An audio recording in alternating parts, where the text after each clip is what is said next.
Good morning Jeevitha. Very good morning Preethi. Okay, so இன்னைக்கு ஒரு சூப்பரான டாபிக்கோட வந்திருப்போம் அப்படின்னு நம்ம நினச்சிட்டு இருக்கீங்க. ஆனால் இல்லை, நேற்று பேசுகிற டாபிக் தான் பேச போகிறோம். அதாவது மற்ற ஊரில் கொண்டாடுற வித்தியாசமான ஃபெஸ்டிவல்ஸ் பற்றி தான் பார்த்துட்டு இருக்கோம். அதுவே சூப்பரான ஒரு டாபிக் தானப்பா. நேற்று ரொம்ப இன்ட்ரெஸ்டிங்காக போச்சு. ஸோ அதே மாதிரி தான் இன்னைக்கும் கண்டிப்பாக இன்ட்ரெஸ்டிங்காக போகும்னு நினைக்கிறேன். ஸோ அந்த டாப்பிக்கை பற்றி நம்ம டிஸ்கஸ் பண்ணுறதுக்கு முன்னாடி நம்ம வியூவர்ஸை வெல்கம் பண்ணிடலாமா? பண்ணிடலாம். நேர்கள் அனைவருக்கும் புத்தம் புது காலை வணக்கம்.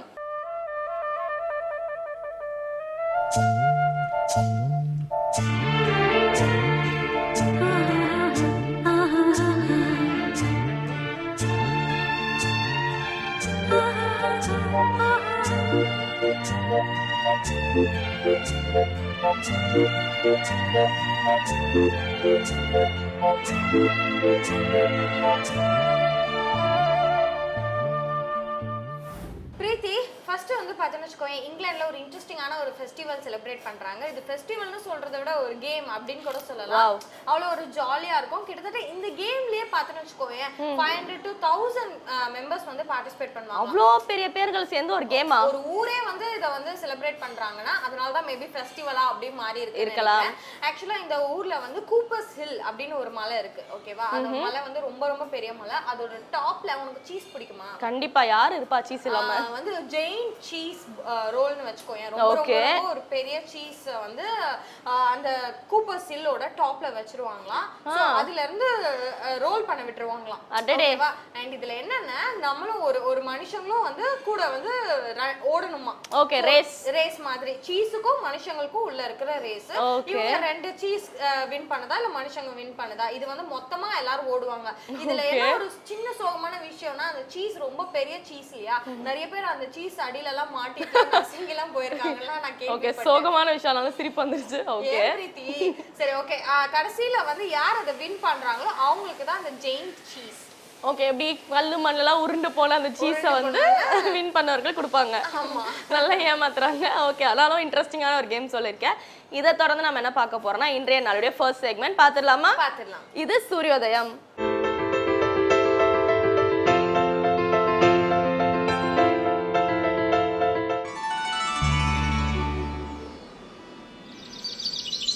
இன்று 13/6/2016 திங்கட்கிழமை, துர்முகி வருடம் வைகாசி மாதம் 31ஆம் தேதி. இன்று சூரியோதயம் 5:56 ராகு காலம் காலை 7:30 மணி முதல் 9 மணி வரை, யமகண்டம் காலை 10:30 மணி முதல் 12 மணி வரை, குளிகன் பகல் 1:30 மணி முதல் 3 மணி வரை, திதி நவமி, நட்சத்திரம் உத்திரம், சுப ஓரைகள் காலை 6 மணி முதல் 7 மணி வரை, 11 மணி முதல் 1 மணி வரை, மாலை 3 மணி முதல் 4 மணி வரை. யோகம் சித்த யோகம், சந்திராஷ்டமம் கும்பராசிக்கு. ஜீவிதா, அடுத்த ஃபெஸ்டிவல் வந்து ரொம்ப வினோதமான ஃபெஸ்டிவல் தான் நான் சொல்வேன். இதோட பேர் என்ன பாத்தீங்கன்னா பாலஸ் டி ஃபியூகோ. ஓகே, அப்பா நல்லா கரெக்டா சொல்லிட்டேன். இந்த ஃபெஸ்டிவல்ல என்ன மெயின் பாத்தீங்கன்னா நெருப்பு தான் மெயின் அப்படின்னு சொல்றாங்க. இங்க என்ன நடக்கும், அங்க அந்த மாதிரி தான் கரெக்டா கிட்டத்தட்ட அந்த மாதிரி தான். அங்க என்ன ஸ்பெஷல்னு பாத்தீங்கன்னா நெஜப்பா அப்படின்னு ஒரு ஊர் இருந்திருக்காங்க ஃபர்ஸ்ட். நெஜப்பா. ஓகே, அந்த ஊர் வந்து என்ன ஆச்சுன்னு பாத்தீங்கன்னா வால்கனோ வெடிச்சு அந்த தீ குழம்புகள்லாம் கொட்டி அந்த ஊர் அழிஞ்சு போச்சு. ஸோ அதோட ஞாபகார்த்தமா என்ன பண்றாங்கன்னா, அதுக்கப்புறம் அந்த ஊரை வந்து சரி பண்ணிட்டு இப்போ வந்து நிறைய பேர் வாழறாங்க அங்க. ஸோ அந்த ஊர்ல இப்போ வாழற மக்கள் என்ன பண்ணுவாங்கன்னா, அதுக்கு வந்து நம்ம நினைவாஞ்சலி செலுத்துற மாதிரி ஒரு இடத்துல வந்து கேதர் ஆவாங்களாம். எல்லா வருஷமும் ஒரு சில அந்த குறிப்பிட்ட டேட்ல வந்து கேதர் ஆகி என்ன பண்ணுவாங்களாம், பக்கத்துல இருக்க மனுஷங்க மேல வந்து நெருப்பை தூக்கி போடுவாங்களாம். என்ன சொல்ற நீனு? எஸ், நெருப்பு தூக்கி போட்டு விளையாடுவாங்களாம். இங்க நம்ம தீ மிதிக்கும் போது கீழே வந்து அந்த கருப்பா அந்த கோல் மாதிரி இருக்கும் தெரியுமா, அதை தூக்கி போட்டு விளையாடுவாங்களாம். ஒரு குறிப்பிட்ட பீரியட் தான் விளையாடிட்டு இருந்தாங்களா. விளையாடும் போது நிறைய பேருக்கு வந்து அடிப்பட ஆரம்பிச்சு தீக்காயங்கள்லாம் வர ஆரம்பிச்சுதான். சோ இந்த விளையாட்டு கொஞ்சம் நிறுத்திக்கலாம்னு சொல்லி இப்ப என்ன பண்ணிருக்காங்கன்னா, அதை மாத்திட்டு டொமேட்டோ தூக்கி எரிஞ்சு விளையாடுறாங்களா. ஏன்னா அதுவும் வந்து நெருப்பு கலர்ல இருக்கு, அதனால அந்த ஃப்ரூட் சூஸ் பண்ணிருக்கோம்னு சொல்றாங்க. பரவாயில்ல, ஏதோ ஒரு நெருப்புல இருந்து டொமேட்டோக்கு வந்தாங்க. அந்த அளவுக்கு கொஞ்சம் உங்களுக்கு பிரெயின் வேலை செஞ்சிருக்குன்னு நினைக்கும் போது கொஞ்சம் சந்தோஷமா தான் இருக்கு. ஓகே பிரீத்தி, ரொம்ப இன்ட்ரெஸ்டிங்கான ஒரு விஷயம் தான் சொன்னேன். இதை தொடர்ந்து வரப்போற செக்மெண்ட்ல நம்ம லலிதாம்பிகைக்கு 1000 பெயர்கள் இருக்கு. அதுக்கான அர்த்தமும் அதுக்கான சோஸ்திரமும் சொல்றதுக்காக தான் நம்ம இலக்கிய மேகம் ஸ்ரீனிவாசன் ரெடியா இருக்காரு. பார்த்துடலாம். இது ஸ்ரீ லலிதா சஹஸ்ர நாமம்.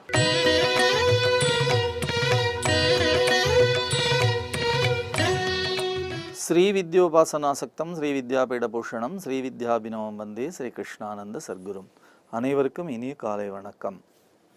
ஸ்ரீ லலிதா சகஸ்ரநாமம் அன்னையின் 1000 திருநாமங்கள் குறித்த அருமையான தொடரிலே நாம் ஒவ்வொரு நாளும் ஒவ்வொரு திருநாமத்தை சிந்தித்து கொண்டிருக்கிறோம். தேவியினுடைய வர்ணனை, தேவியினுடைய முக வர்ணனை, தேவியினுடைய முக மண்டலத்தை பற்றி நாம் சிந்திக்கிற பொழுது அவளுடைய அழகான மூக்கு, அதை சிந்தித்தோம். நவச்சம்பக புஷ்பாவ நாசாதண்ட விராஜிதாயை நமக. அந்த நாமத்தை சிந்தித்தவுடன் தொடர்ந்து என்ன சொல்லுகிறார்கள்? அந்த மூக்கினை பார்த்த அடுத்த மாத்திரத்திலே மூக்கிலே ஒளிரக்கூடிய மூக்குத்தி. ஓம் தாரா காந்தி திரஸ்காரி நாசாபரண பாசுராயை நமக. அந்த நாசிக்கு ஆபரணமாக விளங்கக்கூடிய அந்த மூக்குத்தி இருக்கிறதே, அது நட்சத்திரங்களை விட மிக அழகாக மிக அருமையாக மின்னுகிற மூக்குத்தியாக இருக்கிறது. அத்தகைய அருமையான மூக்குத்தியை அணிந்தவளுக்கு வணக்கம் என்ற ஒரு நாமத்தை நாம் சிந்திக்கிறோம்.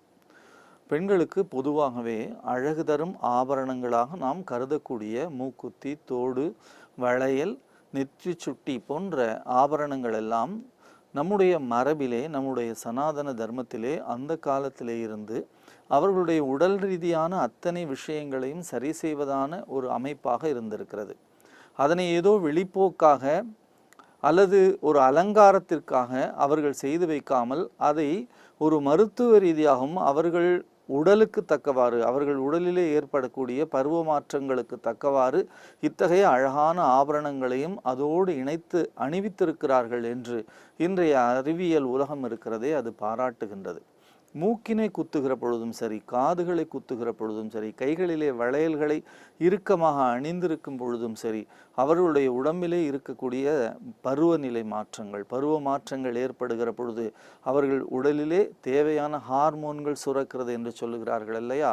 அதனை சுரக்கச் செய்யக்கூடிய அபரிமிதமான ஆற்றல் மூக்கு குத்துவதினாலே, காது குத்துவதினாலே, வளையல்களை இறுக்கமாக வளையல்களை தொடர்ந்து அணிந்து கொண்டிருப்பதினாலே அந்த வளையல்கள் மூலமாக இரண்டு கைகளிலும் ஏற்படுகின்ற அழுத்தம் காரணமாக கர்ப்பப்பை விரிவடைவது முதல் அத்தனை விதமான மாற்றங்களுக்கும் அது உதவியாக இருக்கிறது என்பதனாலே தான் நம்முடைய முன்னோர்கள் இதை அறிவியல் ரீதியாக சொல்லி வைக்காமல் ஆன்மீக ரீதியாக காது குத்த வேண்டும், மூக்கு குத்த வேண்டும், வளையல் போட வேண்டும், நெற்றிச்சுட்டி அணிய வேண்டும், தலையை பின்னி விட்டு கொள்ள வேண்டும் என்றெல்லாம் வைத்திருக்கிறார்கள். அவர்கள் காலத்திலே பெரியவர்கள் சொன்னதை அடுத்த தலைமுறையினர் கேட்டுக்கொண்டே இருந்தார்கள். ஒரு தந்தை மகனை கூப்பிட்டு நீ இப்படிதான் செய்ய வேண்டும் என்று சொன்னால் அவன் அடுத்த கணம் தந்தை சொல் மிக்க மந்திரம் இல்லை என்ற வார்த்தைக்கு இணங்க அதை செய்து கொண்டே இருந்தான். அவர்கள் எதிர்த்த கேள்வி கேட்பதில்லை. ஆனால் நம்முடைய தலைமுறையிலே ஒரு தந்தையோ ஒரு தாயோ ஒரு மகனையோ ஒரு மகளையோ கூப்பிட்டு நீ இவ்வாறு செய்ய வேண்டும் என்று சொன்னால் ஏன் இதை செய்ய வேண்டும் என்று அவர்கள் கேட்கிறார்கள். அது நல்ல விஷயம். ஏனென்று சொன்னால் ஏன், எதற்கு, எப்படி என்று அறிவியல் ரீதியான கேள்விகளை கேட்கிற பொழுதுதான் ஒரு தெளிவு பிறக்கிறது. முந்தைய தலைமுறைகள் சொன்னதை அப்படியே கேட்டு கேட்டு செய்து வந்தார்கள். ஆனால் நம்முடைய தலைமுறை எதற்கு என்று விளக்கம் கேட்கிறார்கள். அப்படி விளக்கம் கேட்ட பிறகும் கூட இதிலே இருக்கக்கூடிய அபூர்வமான உண்மைகளை புரிந்து கொண்ட பிறகு நாம் இதனை நம்முடைய அடுத்த தலைமுறையினருக்கு எடுத்து சொல்லி செய்ய வேண்டும். இத்தகைய மங்களமான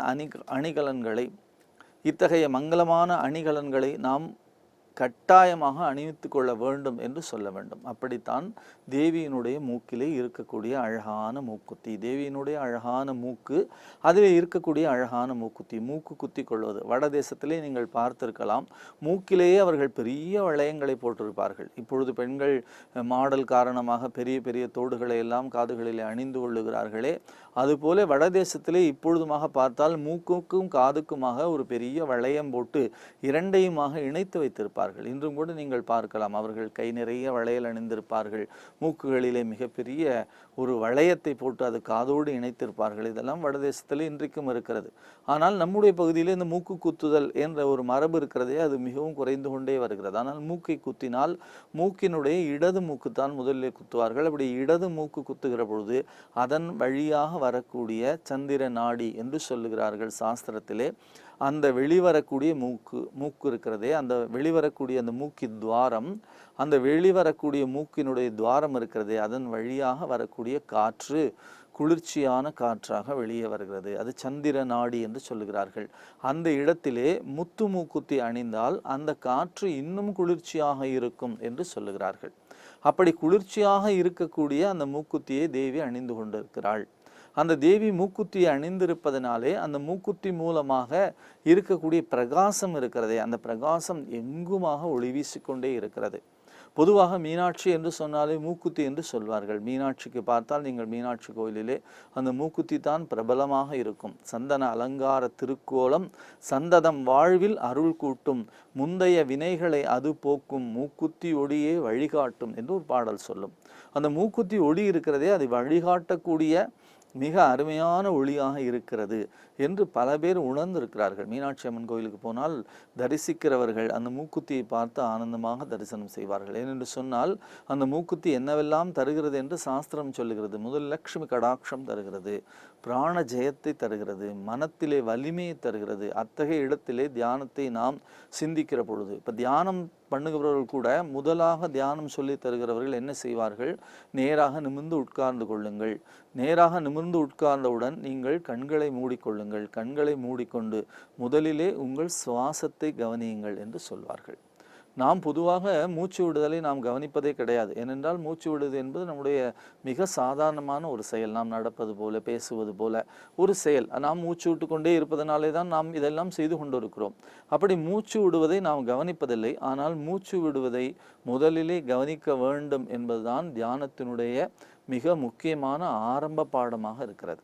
இப்போ தியானத்தை எங்கிருந்து தொடங்குகிறார்கள்? மூச்சு காற்றை உள்ளே இழுத்து மூச்சு காற்றை வெளியே விடுவதிலே தான் தியானம் தொடங்குகிறது. உள்ளே மூச்சை இழுத்து சிறிது நேரம் உள்ளே மூச்சையை நிறுத்தி வைத்து கொண்டு பிறகு அந்த மூச்சை வெளியிலே மெதுவாக விடுவது, மெதுவாக உள்ளே இழுப்பது, மெதுவாக வெளியே விடுவது.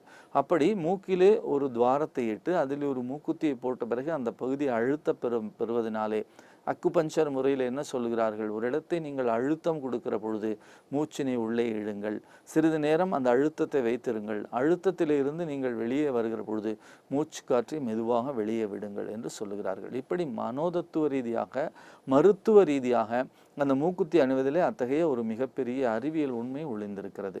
தேவியினுடைய அழகான மூக்குத்தி, மீனாட்சியினுடைய மூக்குத்தி போன்றே இன்னொரு மூக்குத்தி ரொம்பவும் பிரபலமானது கன்னியாகுமரி. இந்த தமிழகம் இருக்கிறதே, இரண்டு மாபெரும் அருமையான ஊர்களுக்கு நடுவிலே இருக்கிறது என்று தமிழ் ஆய்வார்கள் மிக சிறப்பாக சொல்லுகிறார்கள். ஒரு பகுதியிலே குமரி இருந்து காத்து கொண்டிருக்கிறாள், மற்றொரு பகுதியிலே குமரன் இருந்து காத்து கொண்டிருக்கிறான் என்று சொல்வார்கள்.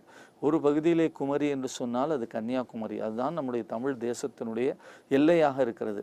மற்றொரு பகுதியிலே குமரன் என்று சொன்னால் அது திருத்தணி. திருத்தணி முருகன் வழித்துணை வருவான் என்று சொல்வார்களே, திருத்தணியிலே குமரன் ஒரு எல்லையிலே இருந்து காத்து கொண்டிருக்கிறான். தெற்கு எல்லையிலே, இங்கே வடக்கு எல்லை, அது தெற்கு எல்லையிலே கன்னியாகுமரி இருந்து காத்து கொண்டிருக்கிறாள். கன்னியாகுமரியினுடைய தேவியின் அம்சம் இருக்கிறதே, மிகச்சிறந்த தவசீலியாக தேவி இருக்கிறாள், தவம் செய்து கொண்டிருக்கிறாள். கன்னியாகுமரியிலே தவம் செய்வது என்பது அங்கே மிக பிரசித்தமான ஒரு விஷயம். யோகிகள், ஞானிகள், சித்த புருஷர்கள் எல்லோரும். ஏனென்று சொன்னால் அந்த இடத்திலே இருக்கக்கூடிய புவியீர்ப்பு விசை அதிகம். பொதுவாகவே நாம் இந்த தொடரிலே தொடர்ச்சியாக சொல்லி கொண்டிருக்கக்கூடிய செய்தி தான், வட தேசத்தவரை விட தென் தேசத்தில் இருக்கிறவர்களுக்கு அறிவு அதிகம். அதனை காட்டிலும் தென் தேசத்தை விட தென் தமிழகத்தில் இருப்பவர்களுக்கு கூடுதலான அறிவு, அதனை காட்டிலும் கூடுதலான அறிவு நம்முடைய குமரி மாவட்டத்தை சார்ந்தவர்களுக்கு என்று சொல்வார்கள். என்ன காரணம் என்று சொன்னால், இந்த புவியினுடைய அமைப்பே அப்படியே ஷார்ப்னஸ் என்று சொல்வார்களே, அப்படியே குவிந்து கொண்டே போயிருக்கக்கூடிய அந்த நுனிப்பகுதியிலே கன்னியாகுமரி இருக்கிறது. அந்த முக்கடலும் சந்திக்கக்கூடிய இடத்திலே தான் தேவி நின்று ஒரு காலத்திலே தவம் செய்திருக்கிறாள். தேவி தவம் செய்தால் ஒற்றை காலிலே நின்று தவம் செய்தாள்.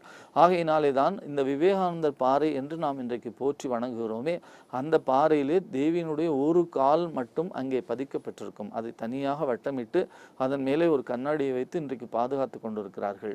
இன்றைக்கு நாம் ஒரு கடலுக்குள்ளே சென்று விவேகானந்தர் பாறை அடைவதற்குள்ளாக கடலினுடைய சீற்றத்தை பார்க்க பயமாக இருக்கிறது. நாம் படகிலே தான் போகிறோம், போனாலும் கூட நமக்கு ஒரு பயம் இருக்கிறது. ஆனால் இந்த கடலை வேகமாக நீந்தி கடந்து 3 நாட்கள் உணவில்லாமல், எந்த விதமான உறக்கமும் இல்லாமல் 3 நாட்கள் தவம் இருந்தார் சுவாமி விவேகானந்தர். ஆகையினாலே தான் உலகுக்கெல்லாம் அவராலே அத்தகைய வெளிச்சத்தை காட்ட முடிந்தது. அத்தகைய கன்னியாகுமரியினுடைய மூக்கிலே ஒளிரக்கூடிய மூக்குத்தி மிக பிரபலமான மூக்குத்தி. அந்த மூக்குத்தினுடைய ஒளிதான் அந்த பகுதியில் இருக்கக்கூடிய அத்தனை பேருக்குமாக வெளிச்சம் காட்டுகிறது என்று சொல்வார்கள். ஆகையினாலே அந்த பகுதியில் இருக்கக்கூடிய கதவு திறக்கப்படாமல் இருக்கிறது. மிக பிரபலமான ஒளி அந்த ஒளி. அத்தகைய அழகான மூக்குத்தியை அணிந்திருப்பவள் பராசக்தி என்று நம்முடைய லலிதா சகஸ்ரநாமம் சொல்லுகிறது. ஓம் தாராகாந்தி திரஸ்காரி நாசாபரண பாசுராயை நமக என்ற லலிதா சகஸ்ரநாமத்தின் மூலமாக இத்தகைய அருமையான லக்ஷ்மி கடாட்சத்தை தரக்கூடிய அந்த நாமத்தை நாம் சிந்திக்கக்கூடிய பேறு பெற்றிருக்கிறோம். அன்னையின் திருநாமங்களை தொடர்ந்து சிந்திப்போம். நாளை சந்திப்போம். நன்றி, வணக்கம். பிரீத்தி, அடுத்து பார்த்தோன்னு வச்சுக்கோயேன், யூஎஸ்ல நெதர்லாண்ட் இருக்கு இல்லையா, அந்த நெதர்லாண்ட்ல வந்து ஒரு கிராண்ட் சன், அதாவது ஒரு தாத்தாவோட கிராண்ட் சன் வந்து என்ன பண்ணான்னா, அவங்க தாத்தா இறந்த பிறகு எப்பவுமே வந்து நம்ம என்ன பண்ணுவோம், டெட் பாடிஸ் எல்லாம் வந்து ஒண்ணு புதைச்சிருவாங்க இல்ல எரிச்சிருவாங்க. ஓகேவா? அதுவும் யூஎஸ்ல எல்லாம் பார்த்தோம்னா வீட்டு பக்கத்திலேயே வந்து வீட்டு பின்னாடியே வந்து புதைச்சிருவாங்க. ஆனா இந்த பையன் என்ன பண்ணிருக்கானா, அவங்க தாத்தாவை புதைக்கவும் இல்லாம எரிக்கவும் இல்லாம அதை வந்து ஃப்ரோசன் பண்ணிருக்கான், அதாவது ஃப்ரீஸ் பண்ணிருக்கான். ஒரு ஐஸ் கேஜ்ல வந்து அவங்க தாத்தாவோட டெட் பாடியை போட்டு அப்படியே வந்து இது பண்ணி வச்சிருக்கான்.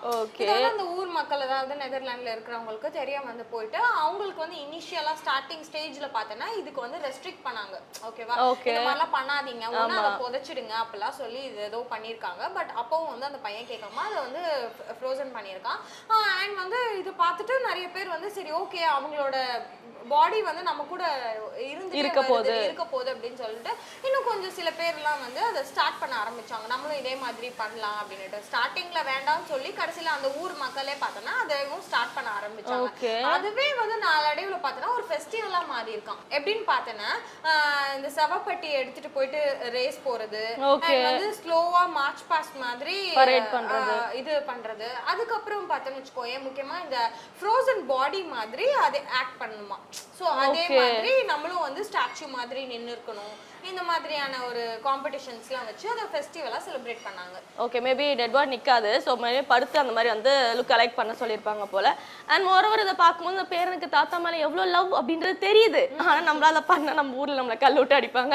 இதை தொடர்ந்து நம்ம அடுத்து என்ன பார்க்க போறோம் அப்படின்னு பார்த்தீங்கன்னா, ஹியூமனோட லைஃப் ரொம்ப பீஸ்ஃபுல்லாக இருக்கணுன்றத சொல்றதுக்காக, ரொம்ப இன்ட்ரெஸ்டிங்கான வழியில சொல்றதுக்காக நம்மளோட சத்குரு ஜக்கி வாசுதேவ் காத்துட்டு இருக்காரு. பார்த்துடலாமா? பார்த்துடலாம். இது மனமே கேள்.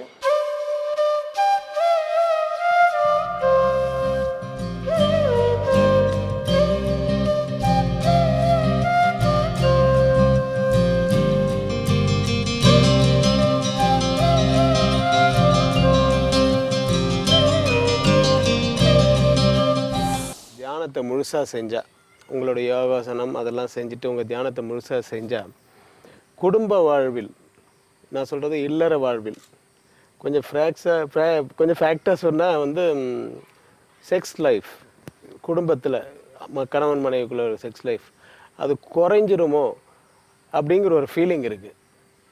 இதுக்கும் அதுக்கும் ஏதாவது சம்மந்தம் இருக்கா? இல்லை அது குறையும், ஏன்னா எல்லாருமே சாமியார் ஆகிடுங்களாலும் ஒரு பயமும் இருக்குது வீட்டில் இருக்கவங்களுக்கு. முக்கியமாக நீங்கள் யோகா பண்ணது என்னதுக்குன்னா, உங்கள் உடல் எல்லா நிலையிலையும்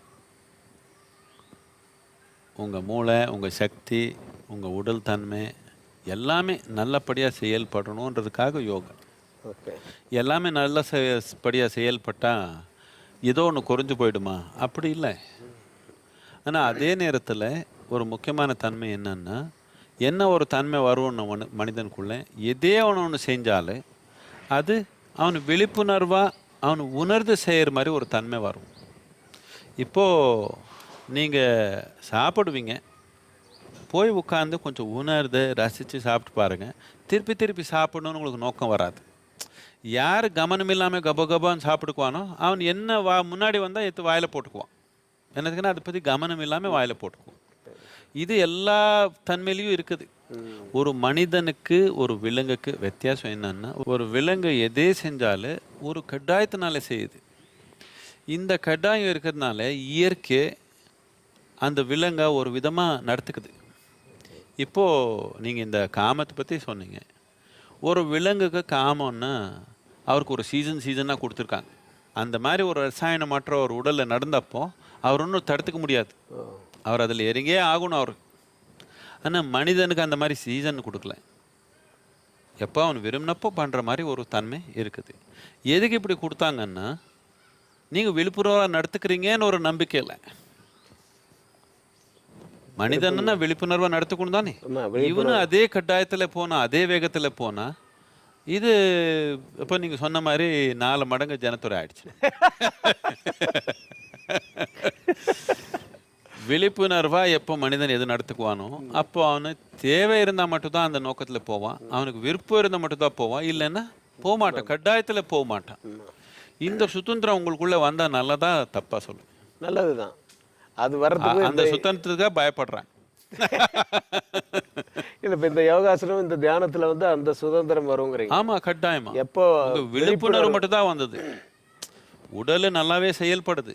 விழிப்புணர்வு வந்ததுனால நீங்கள் கட்டாயத்தினால எங்கேயும் போகல. ஓகே, இப்போ நீங்கள் தியானம் பண்ண ஆரம்பிச்சிங்க, நீங்கள் போய் உங்கள் ஃப்ரெண்டு கூட உட்காந்து சும்மா தேவையில்லாத சாப்பிட்டுக்கிறதோ பேசுகிறதோ கொஞ்சம் குறைச்சிட்டிங்க. அவர் என்ன நினச்சிக்காங்க, நீங்கள் வாழ்க்கையை விட்டுட்டீங்கன்னு நினச்சிக்கிறாங்க. அவர் உங்களுக்குள்ள கட்டாயம் மட்டும் தான் போயிடுச்சு, விழிப்புணர்வு வந்துடுச்சு. ஆனால் அவருடைய அனுபவத்தில் கட்டாயம் போயிடுச்சுன்னு வாழ்க்கை போயிடுச்சுன்னு நினச்சிக்கிறாங்க. கட்டாயம் போயிட்டா வாழ்க்கை போயிடுமா, இல்லை விழிப்புணர்வு போயிட்டா வாழ்க்கை போயிடுமா? கட்டாயம் போயிட்டா நல்லது தானே. ஆமாம், விழிப்புணர்வு வந்தால் தானே மனிதன் வாழ்க்கை ஆரம்பிக்குது. அதுக்கு பயப்படுறாங்க, சுதந்திரத்துக்கு பயப்படுறாங்க. கட்டுப்பாடு போயிடுமே பயப்படுறாங்க.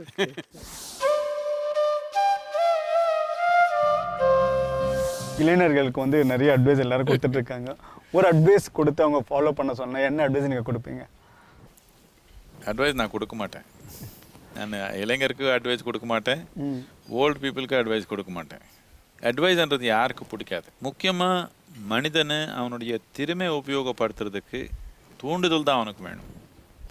அந்த தூண்டுதல் கிடைக்காதப்போ அவனுக்கு என்ன பண்ணுறதுன்னு தெரியாமல் யாரோ சொன்ன மாதிரி பண்ணிக்கலாம். ஆனால் முக்கியமாக அவனுக்கு அவனுடைய திறமை முழுவதுமாக உபயோகப்படுத்துறதுக்கு தூண்டுதல் தான் வேணும், அவனுக்கு அட்வைஸ் வேண்டாம். ஸோ என்னுடைய வாழ்க்கை அட்வைஸ் கொடுக்குற பற்றி இல்லை, மனிதனுக்கு தேவையான தூண்டுதல், உள்நிலையில் ஒரு தெம்பு, மனத்தில் சமநிலை, மனத்தில் கூர்மை, இதுதான் கொடுக்கணும் அவனுக்கு. அதுக்கு தேவையான கருவி கொடுக்குறது தான் என்னுடைய வேலை. அட்வைஸ் கொடுக்குற தேவை வந்துடுச்சுன்னா அப்படின்னு இன்னொரு மனிதனுடைய தன்மை பற்றி நமக்கு நம்பிக்கையே இல்லை.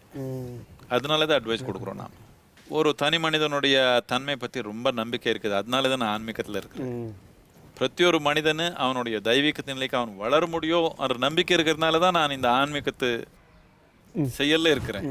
கம்பெனி நடத்தி ஒரு 1000 பேர் நடத்தி ரொம்ப சேலஞ்சாக இருக்குது. பார்த்தீங்கன்னா நீங்கள் வந்து ஒரு ஈசா ஃபவுண்டேஷன் கிட்டத்தட்ட ஒரு ஆயிரக்கணக்கான பேர் இருக்காங்க, மில்லியன்ஸ் ஆஃப் பீப்புள் வாலண்டியர்ஸ் இருக்காங்க. எப்படி அது உங்களால் பண்ண முடியுது? ஏன்னா இது வந்து நாங்கள் பார்த்தா ஒரு கம்பெனி ஒரு ஸ்ட்ரக்சர் வச்சுக்கிட்டு பண்ணுறது பார்த்தீங்கன்னா வேரியஸ் டிபார்ட்மெண்ட் இருக்குது, பண்ணுறது definitely been challenging not thing. இந்த மைக்ரோசாஃப்டில் 45 முதன்மை அதிகாரிக்காக நான் ஒரு எக்ஸ்க்ளூசிவ் ப்ரோக்ராம் பண்ணியிருந்தோம். அப்போது நம்ம வாலண்டியர்ஸ் ஒரு 8-10 பேர் சுத்தா எனக்கு அசிஸ்ட் பண்ணுறாங்க. இது அவர் ஒரு நாள் முழுக்கமாக இது பார்த்துட்டு அதுக்கப்புறம் அவர் கேட்டாங்க, எப்படி இந்த மாதிரி உங்கள் வாலண்டியர்ஸு இந்த மாதிரி எஃபிஷியன்சி, இந்த மாதிரி ஒரு கமிட்மெண்ட்டு, இந்த மாதிரி டெடிக்கேஷன் எப்படி கொண்டு வரது, எப்படி இந்த மாதிரி வேலை பண்ணுறாங்க உங்களுக்கு கேட்டாங்க. நான் சொன்னேன், இது உங்களுக்கு தெரியுமா, அவர் யாருக்கு சம்பளம் கிடையாது, யாருக்கு ஒரு காசு பாயதே கிடையாது, அப்படியோ இப்படி பண்ணுறாங்க, அது தெரியுமா சொன்னேன். அப்படியான்னு கேட்டாங்க ரொம்ப ஆச்சரியமா. நான் சொன்னேன், அவரெல்லாம் என் கூட காதலில் விழுந்துட்டாங்க, அதனால தான் இப்படி ஆடுறாங்க. அப்படியே அது எப்படி பண்ணுறதுன்னு கேட்டாங்க. எதுக்குன்னா அவருக்கு முதல்ல நான் அவருக்குள்ளே காதலில் விழுந்துட்டேன், அதனால தான் அவர் இப்படி இருக்காங்கன்னு சொன்னேன். அதுக்கு அவர் என்ன சொன்னாங்க, ஐயோ நமக்கு அந்த அளவுக்கு சம்பளம் கொடுக்க மாட்டாங்க அவர் சொல்கிறாங்க. 27-28 இயர்ஸ் ஆயிடுச்சு. ஒரு அடிப்படையான ஒரு தன்மை என்ன உருவாக்கி இருக்கிறோன்னா, இங்கே எது எல்லாமே 100% சரியாக நடக்குதுன்னு நான் சொல்ல முடியாது. ஆனால் தெரிஞ்சு தவறாக பண்ண மாட்டாங்க என்ற ஒரு நம்பிக்கை வந்துச்சு எல்லாருக்கும். தவறான நோக்கம் இல்லை, என்ன பண்ணாலும் ஒரு நன்மையான நோக்கத்தோட ஒரு உயர்ந்த உணர்வோட பண்ணுறாங்க என்ற ஒரு அடிப்படையான ஒரு கல்ச்சர் இங்கே உருவாக்கிட்டோம். அது வர உலகத்தில் ரொம்ப அதிசயமாயிடுச்சு. சாமானியமாக எல்லா இடத்துலையும் இருந்திருக்கணும், ஆனால் இப்போ அதிசயமாயிடுச்சு. இங்கே வந்தால் ஒரு அதிசயமான ஒரு தன்மையை உணர்றாங்க. இதனால தான் இப்படி செயல்படுறாங்க. பெரிய மேனேஜ்மெண்ட் தேவையில்லை, அன்பாக வேலை செய்கிறாங்க, ஆனந்தமாக வேலை செய்கிறாங்க, எல்லாம் காதலாக இருக்கிறாங்க. நோக்கம் சரி. நீங்கள் யாரு கூடயோ காதலாக இருந்தால் அவருக்கு எதுவும் தப்பு பண்ணணும்னு நினைக்கிறீங்களா? நினைக்க மாட்டோம். வரவே வராதே உணர்வு. அந்த உணர்வு கொண்டு வந்திருக்கிறதுனால எல்லாமே ஆனந்தமா நடக்குது. இப்போ ஆர்கனைசேஷன் நாங்கள் எந்த மாதிரி நடத்தணும்? எல்லாருமே அப்படிதான் பண்ணணும். ஒரு நாள் 24 மணி நேரத்துல உங்க மனைவி குழந்தை கூட எவ்வளவு மணி நேரம் இருக்கிறீங்க? நைட்டு ஒரு 9 மணிக்கு வீட்டுக்கு போகிறது காலையில் அவ்வளோதான், 2-3 மணி நேரம். யார் கூட ரொம்ப அதிகமா இருக்கிறீங்க? ஆஃபீஸில் தான். ஆஃபீஸில் உங்க கூட வேலை பண்றவங்க. ஆமாம். பூரா நாள் இவர் கூட தான் வாழ்றீங்க. இவர் கூட எதுக்கு முழு ஈடுபாடாக இருக்கக்கூடாது? காதலன்னா போய் அவர் கூட ஏதோ அசிங்கம் பண்ணிக்கணும்னு இல்லை. காதலன்னு என்னன்னா முழு ஈடுபாடு தானே. எல்லாத்துக்கும் ஒரு உயர்ந்த நோக்கம் தானே. அந்த மனிதன் நல்லா வாழணும்னு ஒரே நோக்கம் தானே. அவர் ஆனந்தமா வச்சுக்கணும்னு ஒரே நோக்கம் தானே. இந்த நோக்கத்துல எதுக்கு வேலை பண்ண முடியாது நீங்க ஆஃபீஸ்ல? எனக்கு நான் அவரு கூட தானே வாழ்றீங்க. ரிட்டையர் ஆகி வீட்டுக்கு வந்தாதான் மனைவி கூட ஏதோ இருக்கிறதுக்கு ஒரு வாய்ப்பு. அது வரைக்கும் இவர் தானே நம்ம வாழ்க்கை. எதுக்கு அவர் ஆனந்தமா இருக்கணும், அவர் நன்மையா இருக்கணும் உணர்வுடைய பண்ண முடியாது? இந்த உணர்வுடைய பண்ணி பாருங்க, எல்லாரும் நல்லபடியா பண்ணுவாங்க.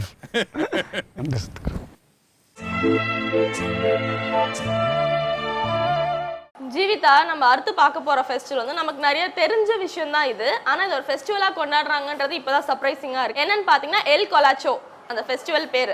இதுக்கு இன்னொரு பேர் என்ன பாத்தீங்கன்னா பேபி ஜம்பிங் ஃபெஸ்டிவல்.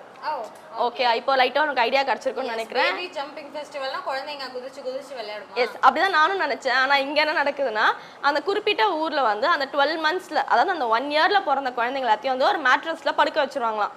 அதாவது 1 வயசுக்குள்ள இருக்க குழந்தைங்கள அந்த மேட்ரஸ்ல படுக்க வச்சுட்டு அந்த ஊர்ல இருக்க எல்லா அடல்ட் மென்னும் வந்து அதை தாண்டி தாண்டி குதிச்சு போவாங்களாம். ஏன்னா வந்து அந்த குழந்தை ஆரோக்கியமா வரும்ன்ற மாதிரி ஒரு நம்பிக்கையா. Oh my god, அவங்க தவறுதெல்லாம் அந்த குழந்தை மேல கால் வச்சிட்டாங்கன்னா என்ன ஆகும்? எஸ், இந்த மாதிரி நிறைய நடந்திருக்கான். ஸோ அதனால வந்து குழந்தைங்களுக்கும் நிறைய அடிபட்டிருக்கு. இது வந்து அந்த ஊர்லயே சில பேர் அப்போஸ் பண்ணியிருக்காங்க இந்த மாதிரி ஃபெஸ்டிவல் வேண்டாம் அப்படின்ட்டு.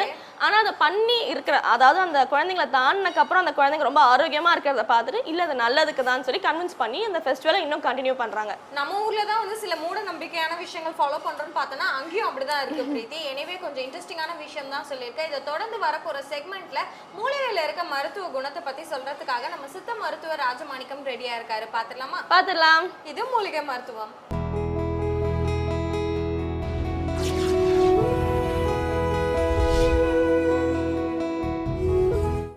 உலகெங்கும் உள்ள வேந்தர் டிவி நேயர்களுக்கு காலை வணக்கம். இப்போ நம்ம பார்க்க போகிற மூலிகை மருத்துவம் வந்து முகவாதம். வாதத்திலே 18 வகையான வாதம் இருக்குது. இதில் வந்து முகவாதத்துக்கான மருத்துவம். இது ஏன் வருது? அதிகமாக சிகரெட்டு பிடிக்கிறவங்களுக்கு, அதிகமாக குடிக்கிறவங்களுக்கு, இவங்களுக்கெல்லாம் வந்து முகம் வந்து ஒரு பக்கம் வந்து இழுத்துட்டு போகும், வாய் ஒரு பக்கம் இழுக்கும். பார்த்திங்கன்னா வாய் ஒரு பக்கம் இழுத்துட்டே போகும். அந்த வாய் ஒரு இந்த பக்கம் இருக்குன்னா இந்த பக்கம் இருக்குன்னா இந்த பக்கம் மூளையில் வந்து ரத்த குழாயில் வந்து அடைப்பு ஏற்படுதுன்னு அர்த்தம். இந்த ரத்த குழாய்கள் சுருங்க ஆரம்பிச்சிடும். அதை வந்து அடைக்க ஆரம்பிச்சுன்னா வாய் ஒரு பக்கம் இழுக்கும், அந்த முகம் ஒரு பக்கம் வீக்கமாக இருக்கும். இது நிறைய பேருக்கு தெரியாது. அது மட்டும் இல்லாமல் வீட்டுக்காரர் நல்லா குடிக்கிறாருன்னு பக்கத்தில் உட்காந்து அவங்களுக்கு சமைச்சு அந்த சாப்பாடு கறி எல்லாம் பரிமாறும்போது அவர் சிகரெட்டு பிடிச்சி அவங்க மூஞ்சில் ஊதி விட்டுருவார். அது தெரியாது அவங்களுக்கு அந்த முகவாதம் வந்துடும். ஏன்னா அவங்களுக்கு நோய் எதிர்ப்பு சக்தி கம்மியாக இருக்கும். அப்போது பெண்களாக இருந்தாலும் சரி, ஆண்களாக இருந்தாலும் சரி, அது தகப்பன் இப்போ சிகரெட்டு குடிக்கும்போது குழந்தைகள் இருந்தாலும் சரி, குழந்தைகளுக்கு இந்த முகவாதம் வந்துடும். அப்போது வந்து அந்த புகைப்பிடிக்காமல் இருந்தால் அந்த முகவாதம் வந்து வராது. எல்லாரும் நல்லா இருக்கணும் தான் நம்ம வாழணும். எல்லாரையும் கஷ்டப்படுத்தி வாழ்கிறதுல ஒரு புண்ணியமே கிடையாது. அப்போது வந்து புகையை விட்டுறது நல்லது. புகையை பிடிக்கிறவங்களுக்கு வந்து புத்துநோய் வருது மட்டும் இல்லை, அந்த முகவாதம் வரும். ஒரு பக்கத்தை வந்து இழுத்துட்டே போகும், அவங்களுக்கே தெரியாது. பேசும்பொழுது எச்சி ஒழுக ஆரம்பிச்சிடும். அந்த முகவாதம் வந்துருச்சுன்னா எச்சி ஒழுக ஆரம்பிச்சிடும், வாய் ஒரு பக்கம் இழுக்கும். இதெல்லாம் வந்து அதனுடைய அறிகுறிகள். அப்போ வந்து அவங்களுக்கு வந்து உணவு பற்றாக்குறை, அந்த உணவு சத்தான உணவு சாப்பிடல, அவங்க வந்து மூளைக்கு சரியான அளவுக்கு ரத்தம் போகலன்னு அர்த்தம். இதை சரி செய்கிறதுக்கு இது கச்சாந்தரன்னு சொல்லுவாங்க. இது வந்து கால் மிதியில் தான் கிடக்கும். இது வந்து நிறைய பேருக்கு தெரியாது. ஆடு மாடுகள் கூட இதை அதிகமாக சாப்பிடாது. ஏன்னா இது ஒரு வகையான கசப்பு தன்மை இருக்கும். அதனால் அது வந்து லேசாக ஒரு கடி கடிக்கும், அது அதுக்கப்புறம் சாப்பிடாது. இது குளக்கரைகள் அதிகமாக இருக்கும், ரோட்டோரங்கள் அதிகமாக இருக்கும். உங்கள் வீட்டுக்கே வந்து ரோட்டோரத்தில் அந்த வீட்டு வாசப்படி ஓரத்தில் இருக்கும். இதை பற்றி யாருக்குமே தெரியாது. ஏன்னா இது வந்து நல்ல மருத்துவம் பயன் கொடுக்கக்கூடியது. இதை யாரும் பயன்படுத்துறது கிடையாது. ஏன்னா அவங்களுக்கு பயம், இது என்னமோ ஏதோ காலேஜில் இருக்குது, இதை போய் பிடுங்கணுமே. ஆனால் கிராமப்புறத்தில் இது அவங்களுக்கு சரியாக தெரியும். சரி, இந்த மாதிரி வாய் இழுத்துக்கிட்டு இருக்குன்னா இதை வந்து பயன்படுத்துவாங்க. இதோடு சேர்த்து சுக்கை பயன்படுத்தும் போது உள்ளே இருக்கிற சளியை வந்து சரி பண்ணும். அது மட்டும் இல்லாமல் ரத்த ஓட்டத்தில் வந்து சரி பண்ணும். உள்ள நோய் கிருமிகள் இருந்தால் அதை வந்து வெளியேற்றக்கூடியது. இந்த சுக்கை வந்து பயன்படுத்தும் போது அதிக அளவு பசியை தூண்டக்கூடியது. பசிக்கலைன்றவங்க சுக்கை கொஞ்சம் கொஞ்சமாக வந்து வெள்ளத்தில் சாப்பிட்டாங்கன்னா பசியை தூண்டக்கூடியது. அப்போ பசி தூண்டினாதான் ரத்தம் அதிகரிக்கும். ரத்தம் அதிகரித்தா தான் மூளைக்கு போகிற ரத்தம் சீராக இருக்கும். அதுக்காக தான் சுக்கை சேர்க்குறோம். மிளகை சேர்க்கும்போது நுண்கிருமிகளை கொல்லக்கூடியது. அது மட்டும் இல்லாமல் வயிறை சுத்தம் பண்ணோம், வந்து மலச்சிக்கலே இல்லாமக்கும், நோய் கிருமிகளை வரவிடாமல் தடுக்கக்கூடியது. இந்த மிளகு இருந்தால் பகையின் வீட்டிலையும் நம்ம வந்து தைரியமாக சாப்பிடலாம் அப்படின்னு சொல்கிறோம். ஏன் சொல்கிறோம்னா, அடுத்தவங்க வீட்டில் போய் தண்ணி குடித்தாலே சளி பிடிச்சிரும். அப்போ அடுத்தவங்க வீட்டு தண்ணி நமக்கு சளி பிடிக்குதுன்னா அது வந்து நமக்கு பகை தான். அப்போ வந்து அந்த சளியை போக்கக்கூடியது இது. இந்த சளியை போக்கும்பொழுது எந்த ஒரு நோயும் வராது. அதோடு சேர்த்து ஓமம். இந்த ஏன் ஓமத்தை பயன்படுத்துகிறோம்? வயிறு பொறுமல் ஆகிடும். வயிறு பொறுமல் ஆயிடுச்சுன்னா பசிக்கவே பசிக்காது, சாப்பிட முடியாது, அந்த ஏப்பம் வர முடியாமல் ரொம்ப கஷ்டப்படுவாங்க. அது மட்டும் இல்லாமல் அது வந்து மூச்சு முட்டி நெஞ்சு வலி எல்லாத்தையும் உண்டு பண்ண சுற்றி வலிக்கும்.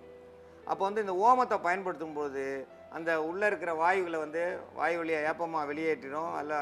அல்லது கீழே வந்து அது தன்னால் மலம் கழிக்கும் போது அந்த காற்றா வெளியே போயிடும். அப்போ வந்து உடலில் வந்து வலி இல்லாமல் போயிடும். மூளை மட்டும் இல்லை, வாய் கோணலை வந்து சரி செய்கிறதுக்கு இந்த ஓமம் பயன்படும். இந்த ஓமத்தை வந்து நிறைய ஏன் பயன்படுத்துகிறாங்க பார்த்தீங்கன்னா, இந்த முறுக்கில் போடுவாங்க. சாதாரண முறுக்கு சுடும்போது, அடை சுடும்போது அது லேசாக வறுத்து அதில் போட்டால் வாசமாக இருக்கும். வாசமாக இருக்கிறது கிடையாது. வயிறு பொறுமல் இல்லாமல் இருக்கணும், ரத்த ஓட்டம் சீராக்கிறதுக்கு மறைமுகமான மருத்துவம். ஒவ்வொன்றும் நம்ம தமிழர்கள் மருத்துவத்தை வந்து ஏன் அதில் பயன்படுத்தினாங்க? சாதாரண ஒரு மசால் பொடி எடுத்துக்கங்க, அதில் பார்த்தீங்கன்னா ஒரு 25 வகையான இதை வந்து நம்ம கலக்கிறோம்.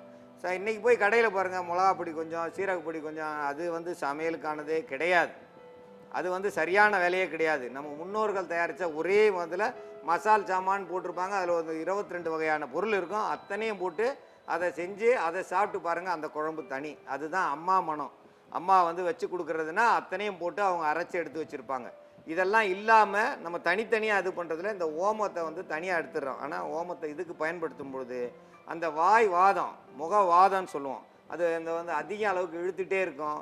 அதிகமாக வந்து சாப்பிடாம ஊரை சுற்றிட்டே இருப்பாங்க. நேரத்துக்கு சாப்பிடாதவங்களுக்கு வாய் இழுத்துக்கிறோம். ஏன்னா சத்து பற்றாக்குறை. இதெல்லாம் சேர்த்து சரி செய்யறதுக்கான மருத்துவத்தை இப்போ நம்ம பார்க்கலாம். முகவாதத்திற்கான மருந்து தயாரிக்கும் முறையை பற்றி நாம் இப்போ பார்க்க போகிறோம். இந்த மூலிகைக்கு பேர் வந்து கச்சாந்தரை அப்படின்னு சொல்லுவாங்க. கச்சாந்தரைனாக்கா இது நம்ம காலடியில் வந்து மிதிச்சுட்டு போயிடுவாங்க. இதனுடைய மருத்துவ பயன் யாருக்கும் தெரியாது. இது வந்து வெள்ளை பூவு, மூக்குத்தி பூவுன்னு சொல்லுவேன். மூக்குத்தி சின்ன கல் மாதிரி வெள்ளை கலரில் வந்து இது பூ பூக்கும். இது சிகப்பு கலர்லேயும் பூ பூக்கிறது இருக்குது. அதை வந்து நம்ம பயன்படுத்தக்கூடாது. வெள்ளை கலரில் வந்து இதுதான் அந்த செடியினுடைய மொட்டு. இது மலர்ந்துச்சுனாக்கா வெள்ளை கலரில் நம்ம 6 கல் வச்சு மூக்குத்தி போடுவோமே அந்த அளவுக்கு வந்து இந்த பூ இருக்கும். அதை நம்ம அடையாளம் பார்த்துக்கலாம். இதை வந்து சாப்பிட்டுட்டு வந்தாங்கனாக்கா அதிக நாள் பட்டு பக்கவாதம் வந்து அவங்க சரியாகாமல் இருக்குதுனாக்கா அவங்க 48 நாள் வந்து சாப்பிடணும். ஆரம்ப நிலையாக வந்துருச்சு அப்படின்னாங்க அவங்க 7 நாட்கள் சாப்பிடணும். 7 நாட்கள் சாப்பிட்டுட்டு வந்தாங்கனாக்கா அந்த முகவாதம் சுன்றது, நீர் ஒழுக்கிறது, கன்னம் இழுத்து பிடிச்சிட்டு இருக்கிறது, அந்த நரம்புகளை வந்து நல்லா தூண்டி விட்டு பேச்சு திறன் வரும்.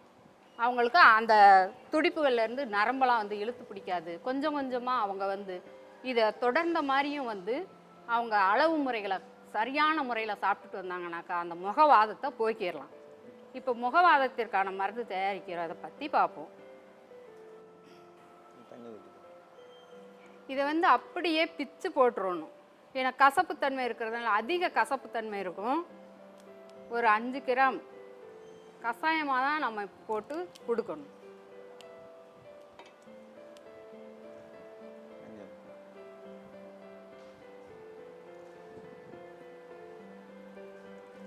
தண்ணி ஒரு 100 மில்லி. 100 மில்லின்றதை வந்து தண்ணியை நல்லா கொதிக்க வச்சு சுருக்கி 50 மில்லி ஆக்கணும். அதவும் மெதுவாக நம்ம டீ சாப்பிட்ற மாதிரி குடித்தாதான் வந்து கசப்புத்தன்மை இருக்கிறதுனால நம்ம பனை வெல்லம் சேர்த்து குடிக்கணும். அதை 10 மிளகு நுணைக்கிறோம். மிளகு சுக்கு வந்து ஒரு பாக்களவு. ஏன்னா நம்ம 50 மில்லியா சுருக்கிறதுனால ரொம்ப காரமாக வச்சு கொடுக்கக்கூடாது. ஒரு பாக்களவு போட்டுக்கிட்டா போதும்.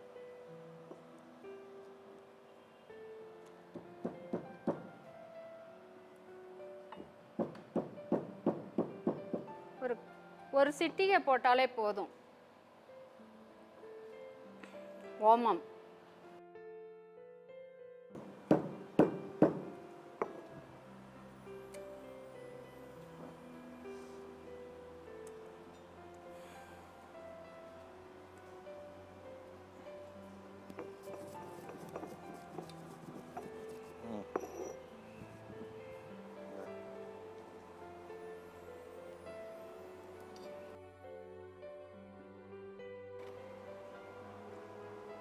கொஞ்சம் தண்ணியாக இருக்கிறதுனால அது கூட போட்டு முதல்ல எல்லாமே கலந்துடணும்.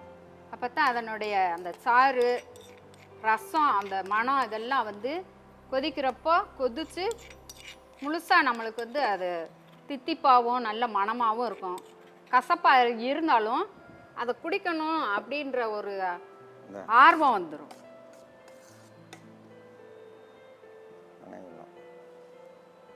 பனை வெல்லம் கசப்பாக இருக்கிறதுனால நம்ம இனிப்பு தேவையான அளவுக்கு எடுத்துக்கலாம். மூலிகை நிறைய கிடைச்சிருச்சுன்னு அளவு முறைகளை வந்து நீங்கள் கூட்டி போட்டிங்கனாக்கா சீக்கிரம் குணமடையட்டும் அப்படின்னு சொல்லி மூலிகை நிறைய போட்டு கொதிக்க வச்சு குடிப்போம் அப்படின்னு நீங்கள் குடிச்சிங்கனாக்கா இதை வாயிலேயே வைக்க முடியாது, அந்த அளவு கசப்பு இருக்கும். அதனால நம்ம ஒரு துளி அளவுனாலும் அந்த மருந்து நம்ம உடம்புக்குள்ளே போய் சேர்றப்ப துளி துளியாக போய் சேர்ந்தா தான் வந்து நம்மளுக்கு அந்த கரெக்டான நரம்புகளை வந்து தூண்டக்கூடிய அந்த மருந்து ஒரு துளியாவது உள்ளே போய் சேரணும். அதிகமாக போய் சேர்த்தீங்கனாக்கா அதை நீங்கள் ஒவ்வாமையினால் வாந்தி எடுத்துருவீங்க. அதனால் அளவு முறைகளை வந்து கிடைக்கிறத மூலிகை வந்து அரிதாக கிடைச்சாலும் அதை பத்திரமா வந்து காய வச்சும் நீங்கள் எடுத்து வச்சுக்கலாம். கொஞ்சமாக போட்டு நீங்கள் அந்த கஷாயத்தை பண்ணி குடிச்சிட்டு வர்றப்ப அந்த நரம்புகள்லாம் வந்து முகவாதன்றதே வந்து கொஞ்ச நாளையில் மாறிடும். ஆரம்ப நிலையாக இருந்துச்சுனாக்கா முகவாதத்தை சீக்கிரமாக குணப்படுத்திடலாம்.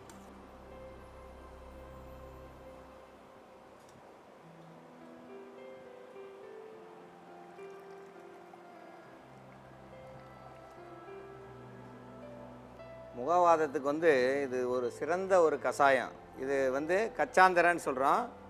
இந்த கச்சாந்தரை வந்து சாதாரணமாக வந்து குளங்கள் அதிகமாக இருக்கும், கம்மாய்களில் அதிகமாக இருக்கும், ரோட்டோரங்கள் அதிகமாக இருக்கும். இது எங்கேயும் போய் தேடணுன்றதெல்லாம் இல்லை, ரோட்டோரங்களில் கண்டிப்பாக அதிகமாக இருக்கும். இது வந்து கால் மிதியிலே இருக்கும், இது யாருக்குமே தெரியாது. சின்னதாக பூ வெள்ளையாக இருக்கும், இதில் வந்து சிகப்பு நிற பூக்கள் இருக்குது. இது வெள்ளை பூவை வந்து நல்லா வேலை செய்யக்கூடியது. அந்த சிகப்பு நிறம் அதிலேயே ஒரு வகையானது, அதை பற்றி கவலைப்படாமல் வெள்ளையை மட்டும் நம்ம பயன்படுத்துவோம். இதை பயன்படுத்தும் பொழுது அந்த வாய் இழுவை பார்த்தீங்கன்னா சில பேர் கண்ணடிச்சிக்கிட்டே இருப்பாங்க, ஒன்றுமே இருக்காது, காரணமே இருக்காது, கண்ணடிச்சிட்டே இருப்பாங்க. ஏன்னா அந்த வாய் இழுவையை அந்த வாதத்தில் சேர்ந்தது அந்த கண் அடிக்கிறது தான். அந்த ஒரு பக்கத்து கண் துடிச்சிக்கிட்டே இருக்கும், சில பேருக்கு வாய் இழுத்துக்கிட்டே இருக்கும், சிலருக்கு இந்த கண்ணை ஆடிக்கிட்டே இருக்கும். இந்த மாதிரி இருக்கவங்களுக்கெல்லாம் இது வந்து ஒரு சிறந்த மருந்து. அவங்க வந்து சாப்பிட்ற உணவுகள் வந்து நல்ல உணவாக சாப்பிட்ணும், நல்ல திடகாத்திய உணவாக எடுத்துக்கணும், நாட்டு மாட்டு பால் குடிக்கணும், நாட்டு மாட்டு நெய் சாப்பிட்ணும். இப்படிலாம் சாப்பிட்டாங்கன்னா அந்த மூளை பலம் கூடும். நாட்டு மாட்டு நெய் சாப்பிடாம சாதாரண நெய் சாப்பிட்டா மூளை பலம்லாம் கூடாது, அது வந்து ஒரு வேலையும் செய்யாது. நாங்கள் சாப்பிட்டோமே நெய்யாக சாப்பிட்றோமே, அது நெய் கிடையாது. நாட்டு மாட்டு நெய்னா நாட்டு மாட்டு நெய் தான் சாப்பிட்ணும், ஆட்டுப்பால்னா ஆட்டுப்பால் தான் சாப்பிட்ணும், நாட்டு மாட்டு பால்னா நாட்டு மாட்டு பால் தான் சாப்பிட்ணும். இதுக்கு அது மாற்றிக்கிறலாம், அது வந்து செயல்படாது. ஏன்னா மூளைக்கு போகிற நரம்பை வந்து சரியான முறையில் செயல்படுத்தணும்னா நாட்டு மாட்டு நெய்யை நம்ம வந்து சமையலில் சாப்பாட்டில் போட்டு சாப்பிட்லாம், நாட்டு மாட்டு பால் சாப்பிடலாம். இதெல்லாம் சாப்பிட்டா கொஞ்சம் திடகாத்தியமாக இருக்கும். இந்த மருந்தை சாப்பிடும்போது கண்டிப்பாக அந்த சுருங்கின மூளைக்கு போன அந்த நரம்பு ரத்த குழாய்கள் சுருங்கி இருந்தாலும் சரியாக ஆரம்பிச்சிடும். இந்த பக்கம் வாய் இழுத்துக்கிட்டிங்கன்னா இந்த பக்கத்தில் வந்து தலையில் போய் நீங்கள் போய் படம் எடுத்து பார்த்தீங்கன்னா தெரியும் உங்களுக்கு வந்து மூளையை வந்து அது அடைப்பு இருக்குது இந்த பக்கத்தில், இல்லை சுருங்கிட்டு வருதுன்னுவாங்க. அதெல்லாம் வந்து சரி செய்யக்கூடியது. அதிக நாளாக இருக்குது எனக்கு அப்படின்னா அதிக நாள் சாப்பிடணும், குறைஞ்சது 48 நாள் சாப்பிடணும். இப்படி சாப்பிட்டாங்கன்னா அந்த வாய் இழுவையானது சரியாகும், கண்ணை துடிப்பு சரியாகும். அந்த சிறு குழந்தைகளுக்கு சில பேருக்கு பார்த்திங்கன்னா அதே மாதிரி தான் இருக்கும், அதெல்லாம் வந்து கண்டிப்பாக சரியாகும். இந்த முறையை இந்த மருந்தை வந்து நீங்கள் சர்வசாதாரணமாக கிடைக்கிற இடத்துல நீங்கள் பயன்படுத்துங்க. தினந்தோறும் இதை வந்து டீ குடிக்கிறதுக்கு முன்னாடி காலையில் வெறும் வயத்தில் ஒரு 50 மில்லியாவது குடிச்சிட்டு வந்தீங்கன்னா அந்த வாய் இழுவை சரியாகும். இந்த முகவாதத்துக்கு இது ஒரு சிறந்த மருந்து. இந்த மருந்தை பயன்படுத்தி பயன்பெற வேண்டும் என்று கேட்டுக்கொள்கிறேன். பிரீத்தி, அடுத்ததா பார்த்தோம்னு வச்சுக்கோங்க, நம்ம ஜெர்மன் மக்கள் அண்ட் நெதர்லாந்து மக்கள் இந்த 2 மக்களும் சேர்ந்து ஒரு ஃபெஸ்டிவல் செலிப்ரேட் பண்ணியிருக்காங்க. ஆக்சுவலா இந்த ஃபெஸ்டிவல் வந்து ஒரு விதமான ஒரு ஆக்டிவிட்டி, கொஞ்சம் கான்ட்ரோவர்சியான ஒரு ஆக்டிவிட்டினே சொல்லலாம். ஓகே, என்ன பண்ணுவாங்கன்னா இந்த ஃபெஸ்டிவல் நேம் வந்து கூஸ் புல்லிங் ஃபெஸ்டிவல்.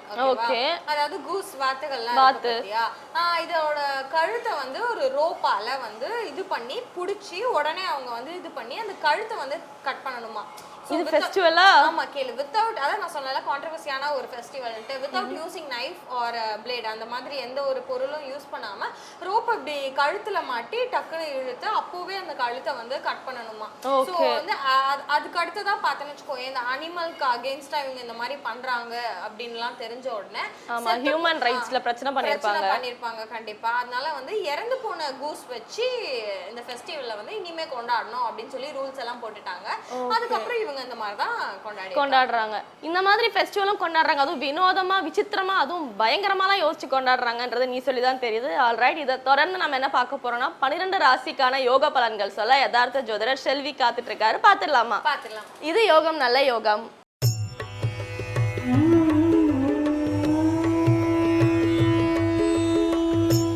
வேந்தர் டிவி நேயர்களுக்கு அனைவருக்கும் இனிய காலை வணக்கம். யோகம் நல்ல யோகம் நிகழ்ச்சியில் ஒவ்வொரு நாளும் உங்களை சந்திப்பதில் மகிழ்ச்சி அடைகின்றேன். இன்றைய நாளானது பார்த்தீர்கள் என்றால் 13ஆம் தேதி 6வது மாதம் 2016ஆம் ஆண்டு வைகாசி மாதம் 31ஆம் நாள். மேஷம் முதல் மீனம் வரை உள்ள ராசி நேயர்களுடைய தினப்பலன்களை பார்ப்போம். முதலாவதாக பார்க்கக்கூடிய ராசிக்காரர்கள் மேஷ ராசிக்காரர்கள்.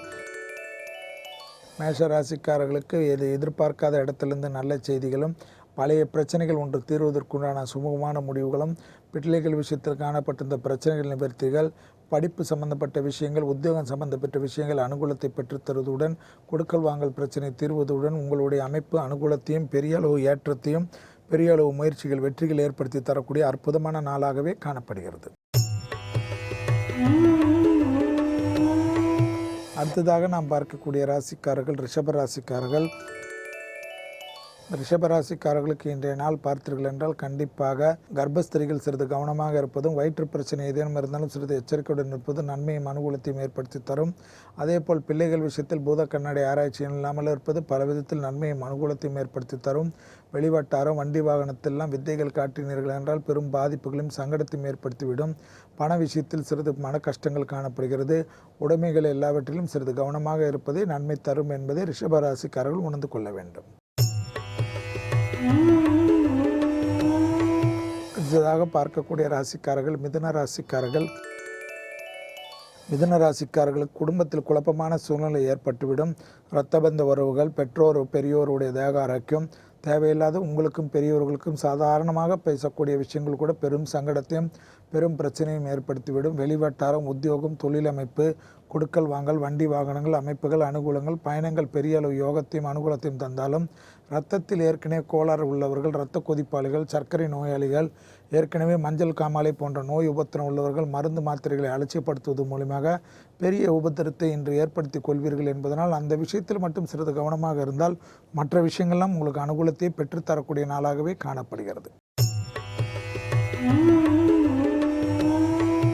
அடுத்ததாக நாம் பார்க்கக்கூடிய ராசிக்காரர்கள் கடக ராசிக்காரர்கள். தைரியம் தன்னம்பிக்கை வலுப்பெறக்கூடிய நாள். மனதிற்கு பிடித்த ஒரு விஷயங்கள், எதிர்பார்க்காத இடத்திலிருந்து நல்ல செய்திகள், உத்தியோகத்தில் மாற்றங்கள், தொலைதூர செய்திகள், நன்மைகள், அனுகூலங்கள், உத்தியோகத்தில் இருந்த சங்கடங்கள் படிப்படியாக நிவர்த்தி ஏற்படுவதும், படிப்படியாக நல்ல முன்னேற்றம் சீரும் சிறப்பும் ஏற்படுவதும், படிப்பு சம்பந்தப்பட்ட உத்தியோக சம்பந்தப்பட்ட தொலைதூர பயணங்களுக்கு முக்கியத்துவம் கொடுப்பதும், எதிர்பார்க்காத இடத்திலிருந்து நல்ல செய்திகள் ஏற்படுவதும், மேலதிகாரிகளால் மிக பெரிய அனுகூலங்களும் நல்ல விஷயங்களும், இன்கிரிமெண்ட், பதவி உயர்வு போன்ற தடைகள் நிவர்த்தி ஏற்படுவதை கண்கூடாக பார்க்கலாம். அடுத்ததாக நாம் பார்க்கக்கூடிய ராசிக்காரர்கள் சிம்ம ராசிக்காரர்கள். வார்த்தைகளில் மிகப்பெரிய அனுகூலங்கள், எடுத்த காரியத்தில் ஜெயம், தொலைதூர செய்திகள் நன்மைகள், உத்தியோகத்தில் மேன்மைகள், அரசமைப்பில் மிகப்பெரிய ஏற்றங்கள், மேலதிகாரிகள் உங்களை நம்பி எல்லா வேலையும் விடுவது மற்றவர்களுக்கு பொறாமை ஏற்படக்கூடிய அமைப்பு என்பதனால் அதை சரியாக முடிப்பதற்கு திட்டமிட்டு செயல்படுத்துவதும், ரகசியங்களை பரம ரகசியமாக வைத்துக் கொள்வதும் ஏற்றத்தை ஏற்படுத்தி தரும். யாரையும் தூஷேஷம் கொள்ளாதீர்கள், யாரிடத்தில் கோபம் கொள்ளாதீர்கள், யாரிடத்தில் பகைமை கொள்ளாதீர்கள். தொட்டது தொடங்கக்கூடிய காலகட்டம் பண வரவு மனதிற்கு சந்தோஷத்தையும் அனுகூலத்தை பெற்றுத்தரும். அடுத்ததாக நாம் பார்க்கக்கூடிய ராசிக்காரர்கள் கன்னியா ராசிக்காரர்கள். யோக பலம், அனுகூலங்கள், படிப்படியாக நல்ல முன்னேற்றங்கள், உத்தியோகத்தில் இருந்த சங்கடங்கள், நிவர்த்திகள் எல்லாம் காணப்படுவதுடன் குடுக்கல் வாங்கல் விஷயத்தில் மிகப்பெரிய ஏற்றங்கள், அனுகூலங்கள், உன்னதமான நிலைகள், சுபவிரிய பிராப்தங்கள் எல்லாம் காணப்பட்டாலும் நிச்சயிக்கப்பட்ட பெண்கள் அமைப்பு, திருமண அமைப்பு எல்லாம் சிலருக்கு சிறு வார்த்தைகளால் தேவையில்லாத பிரச்சனைகளோ அல்லது மூன்றாம் நபர்கள் மனிதர்களால் பிரச்சனைகளோ ஏற்பட்டுவிடும். குடும்பத்தில் ஒற்றுமை குறைவுகள் காணப்படுவதை மட்டும் சிறிது கவனமாக இருப்பது கன்னியா ராசிக்காரர்களுக்கு நன்மைகளும் அனுகூலங்களும் ஏற்படும். முடிந்தளவு புற்றுள்ள அம்மன் கோயிலுக்கு சென்று விட்டு வருவது மன நிம்மதியையும் குடும்பத்தில் சந்தோஷத்தையும் தலை தூங்க வைக்கக்கூடிய பரிகாரம். அடுத்ததாக நாம் பார்க்கக்கூடிய ராசிக்காரர்கள் துலா ராசிக்காரர்கள். யோக பலம், அனுகூலங்கள் எல்லாம் காணப்படுவதை கண்கூடாக பார்த்தாலும் வெளிவட்டாரம், தொழில் நிமித்தம் எல்லாம் அனுகூலங்கள் காணப்பட்டாலும் முதலீடுகளுக்கு மிக முக்கியத்துவம் கொடுப்பதும், உத்தியோகத்தில் மிக மிக கவனமாக இருப்பதும், உத்தியோகத்தில் மன அமைப்புகள் சரியில்லாமல் இருப்பதும், உத்தியோகம் செய்கின்ற துளாராசிக்காரர்கள் தேக ஆரோக்கியத்தில் மிக மிக ஏற்கனவே தசாபுத்திகளுடைய வீரியங்கள் தவறாக இருக்கின்ற பட்சத்தில் தேக ஆரோக்கியம் பெரும் குழப்பத்தையும் பெரும் சங்கடத்தையும் ஏற்படுத்திவிடும் என்பதை நினைவில் வைத்துக் கொள்ளுங்கள். உத்தியோகத்தில் தான் பிரச்சனைகள் காணப்படுவது, தொழில் அமைப்பில் கூடா நட்பு கேடு விளையும் என்பதை நினைவில் வைத்துக் கொள்ளுங்கள். தவறான முதலீடுகள் சிக்கல்களை ஏற்படுத்தலாம். அடுத்ததாக நாம் பார்க்கக்கூடிய ராசிக்காரர்கள் விருச்சிக ராசிக்காரர்கள். லாபமான நாள், மனதிற்கு பிடித்த ஒரு விஷயங்கள், அசையா பொருள் சேர்க்கைக்கு உண்டான அனுகூலங்கள், எடுத்த காரியத்தில் ஜெயம், தொழில் அமைப்பில் மிகப்பெரிய ஏற்றங்கள், உத்தியோகத்தில் இருந்த சங்கடங்கள் நிவர்த்தி, படிப்படியாக சீரும் சிறப்பும் ஏற்படுவதை கண்கூடாக பார்க்கலாம். லாபத்தின் அளவு பன்மடங்காக உயரக்கூடிய அமைப்பும் ஏற்றத்தின் அளவு பன்மடங்காக உயரக்கூடிய அமைப்பும், தொலைதூர செய்திகள், நன்மைகள், அனுகூலங்கள் காணப்படுவதை சரியாக முறையாக பயன்படுத்தி கொள்ளுங்கள். உத்தியோகத்தில் இருந்த சங்கடங்கள் நிவர்த்தி, புது சேமிப்புகள், புது அமைப்புகள், புது முதலீடுகள் பெரிய அளவு ஏற்றத்தையும் லாபத்தையும் பெற்றுத்தரும். அடுத்ததாக நாம் பார்க்கக்கூடிய ராசிக்காரர்கள் தனுசு ராசிக்காரர்கள். உத்தியோகத்தில் இருந்த சங்கடங்களுக்கு இன்று தீர்வு ஏற்படுவதுடன் உங்கள் பேர் புகழுக்கு பங்கம் இல்லாமல் அனுகூலங்களும் பதவி உயர்வுகளும் தடைகள் நிவர்த்திகளும் சுபகாரிய தடைகள் நிவர்த்திகளும் எதிர்பார்க்காத இடத்திலிருந்து எந்த விதமான பயணங்கள் அனுகூலங்கள் கடல் கடந்து நல்ல விஷயங்கள் குடும்பத்தில் ஒற்றுமை அனுகூலங்கள் குடும்பத்தாருடன் தொலைதூர பயணங்கள் அசையா பொருள் சேர்க்கை ஆனந்தத்தை பெற்று தருவதற்குண்டான அனுகூலமான பிராப்தங்கள் என்று படிப்படியாக நல்ல முன்னேற்றமும் அனுகூலமும் ஏற்படுவதை சரியாக முறையாக பயன்படுத்தி கொள்வதே உங்களுக்கும் உங்களை சார்ந்தவர்களுக்கும் அனுகூலத்தை ஏற்படுத்தி தரும். அடுத்ததாக நாம் பார்க்கக்கூடிய ராசிக்காரர்கள் மகர ராசிக்காரர்கள். தனிப்பட்ட முறையில் இருந்த சங்கடங்கள் படிப்படியாக குறைய ஆரம்பித்துவிடும். மனதிற்கு பிடித்த விஷயங்கள் எல்லாம் காணப்பட்டாலும் தந்தையாருடைய தேக ஆரோக்கியத்திற்கு அதிக முக்கியத்துவம் கொடுக்க வேண்டும். தந்தை வழி உறவுகளுக்கு உங்களுக்கும் வாக்குவாதங்கள் வேண்டாம். எடுத்த காரியத்தில் ஜெயமும் அனுகூலம் காணப்பட்டாலும் தேவையில்லாத நண்பர்களுக்காக பெரிய அளவுக்கு எல்லாரிடத்திலும் அவர்களுக்காக போய் ஜவாப் ஜாமீன் கொடுப்பதெல்லாம் குடும்பத்திலும் வெளிவட்டாரத்திலும் தேவையில்லாத பிரச்சனைகளும் சங்கடத்தையும் ஏற்படுத்திவிடும். எப்பேற்பட்ட உறவாக இருந்தாலும் நட்பாக இருக்கட்டாலும் உங்களோட உத்தரவாதத்தை சிறிது நிறுத்தி வைத்துக் கொள்வதே உங்களுக்கும் உங்களை சார்ந்தவர்களுக்கு நன்மை. பண விஷயத்தில் சிறிது கவனமாக இருப்பது அதைவிட நன்மை. அடுத்ததாக நாம் பார்க்கக்கூடிய ராசிக்காரர்கள் கும்ப ராசிக்காரர்கள். யோக பலம் அனுகூலங்கள் எல்லாம் காணப்பட்டாலும் சந்திராஷ்டம் நாள் முழுவதும் உள்ளதை நினைவில் வைத்துக் கொள்ளுங்கள். வண்டி வாகனங்கள் மற்ற விஷயத்தில் மிக மிக நிதானத்துடன் இருக்க வேண்டும். உத்தியோகம் தொழில் அமைப்பில் அந்தந்த நேரத்திற்கு சென்று விட்டு வருவது நன்மை தரும். நேரம் தவறாமை சோம்பலால் தேவையில்லாத குழப்பங்கள் ஏற்பட்டு விடலாம். சாதாரண ஆக்ரோஷங்கள் கூட உத்தியோகத்தில் தேவையில்லாத குழப்பங்களை பிரச்சனைகளை ஏற்படுத்திவிடும். குறிப்பாக வண்டி வாகனத்தில் பழுதுகள் இருந்து அதை அப்படியே செலுத்துவது தேவையில்லாத பிரச்சனைகளோ விபத்துகளோ ஏற்படுத்தி மன சங்கடத்தை ஏற்படுத்திவிடும். மனம் என்ன சொல்கிறதோ அதுக்கு முக்கியத்துவம் கொடுக்க வேண்டும். குடும்பத்தில் ஒற்றுமை குறைவு காணப்படுவதனால் விட்டு கொடுத்தல் நீங்களாக இருப்பது நன்மை தரும். அடுத்ததாக நாம் பார்க்கக்கூடிய ராசிக்காரர்கள் மீன ராசிக்காரர்கள். மிக பெரிய அளவுக்கு அனுகூலங்கள் சந்தோஷங்கள் ஏற்றங்கள் எல்லாம் காணப்படுவதுடன் பயணங்கள் தொலைதூர செய்திகள் புது பொருள் சேர்க்கை மேலதிகாரிகளுக்கு உங்களுடைய ஆலோசனைகளுக்கு தன்மையாவது புது அறிமுகத்தால் மிகப்பெரிய ஏற்றங்கள் எந்தவித பயணங்களும் பெரிய அளவு அனுகூலங்கள் உத்தியோகத்தில் இருந்த சங்கடங்கள் நிவர்த்தி சுபகாரிய தடைகள் நிவர்த்தி எல்லாமே ஏற்படுவதை கண்கூடாக பார்க்கலாம். பிள்ளைகளுடைய விஷயத்தில் மட்டும் மன கஷ்டங்கள் ஏற்படலாம். அவர்களை அரவணைத்து கொண்டு உங்களுடைய நல்ல தோழனாக தோழியாக மாறி அவர்களுக்கு உப்பால் அவர்கள் லெவலுக்கு நீங்கள் இறங்குவதே நன்மை தரும். தேவையில்லாத அவர்களுக்கு மன வருத்தப்படக்கூடிய எந்த விஷயமும் மீனராசிக்காரர்கள் செய்யாமல் இருப்பது ஏற்றத்தை தரும் என்பதை நினைவில் வைத்துக் கொள்ளுங்கள். மீண்டும் நாளை யோகம் நல்ல யோகம் நிகழ்ச்சியில் சந்திப்பதில் மகிழ்ச்சி அடைகின்றேன். நன்றி, வணக்கம். ஓகே ஜீவிதா, ஸோ இன்னைக்கு வந்து இன்ட்ரெஸ்டிங்காக நிறைய விஷயங்கள் பேசியாச்சு. பல ஊர்களில் கொண்டாடுற வித்தியாசமான ஃபெஸ்டிவல்ஸ்லாம் பார்த்தோம். சிலது ரொம்ப இன்ட்ரெஸ்டிங்காக இருந்து, சிலது கொஞ்சம் பயமாலாம் இருந்தது. ஸோ இன்னைக்கு நம்ம என்ன பண்ண போறோம்னா, இதோட இந்த டாப்பிக்கை முடிச்சுட்டு நாளைக்கு ஃப்ரெஷ்ஷாக ஒரு டாப்பிக்கோட வரப்போகிறோம். அதுக்கு முன்னாடி என்ன பண்ண போறோம், நம்ம கிளம்ப போகிறோம். ஏன்னா வேந்திரன் இளங்கதிர் காலை செய்திகள் காத்துட்டு இருக்கு இல்லையா? ஸோ மக்களோட பார்த்துட்டு கிளம்பிடலாமா? எஸ், கண்டிப்பா கிளம்பிடலாம் பிரீத்தி.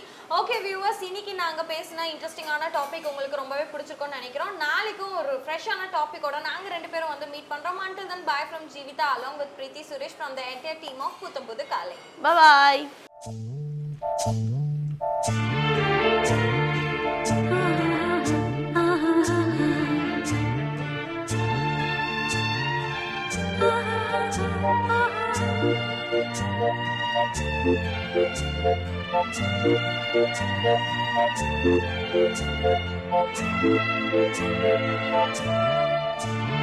Thank you.